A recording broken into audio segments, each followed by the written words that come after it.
ତୁମେ ଯଦି ମୋଟିଭେଟ୍ ହେବା ପାଇଁ କିଛି ଗୋଟେ ମୋଟିଭେସନାଲ ରିଲ୍ ଦେଖିବ ନା, ସମସ୍ତେ ଗୋଟିଏ କଥା କହୁଛନ୍ତି କି ଭାଇ ତମ କମ୍ଫର୍ଟ ଜୋନ୍ ଛାଡ଼।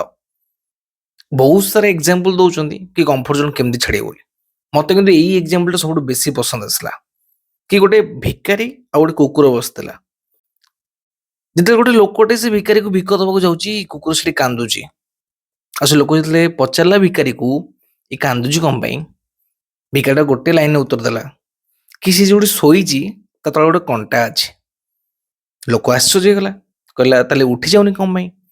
ଭିକାରୀଟା କହିଲା ତାକୁ ଏତେ ବି କଷ୍ଟ ହଉନି କି ସେ ସେଇଠୁ ଉଠିକି ପଳେଇବ। ଆମମାନଙ୍କ ଲାଇଫଟା ବି ସେ କୁକୁର ଭଳିଆ। ଆମ ଲାଇଫରେ ଏତେ ସାରା ପ୍ରୋବ୍ଲେମ ଅଛି, ଏତେ ସାରା ଡିଫିକଲ୍ଟିଜ ଅଛି, ଏତେ ସାରା କନଫ୍ୟୁଜନ ଅଛି, ତଥାପି ଆମକୁ ଲାଗୁଛି ଠିକ ଅଛି, ସବୁ ଠିକ ହେଇଯିବ। ତୁମ ମତରେ ଯଦି କମ୍ଫର୍ଟ ଜୋନ୍ ମାନେ କିଛି ଅଲଗା ଥାଏ, ନିହାତି କମେଣ୍ଟ କରିବ।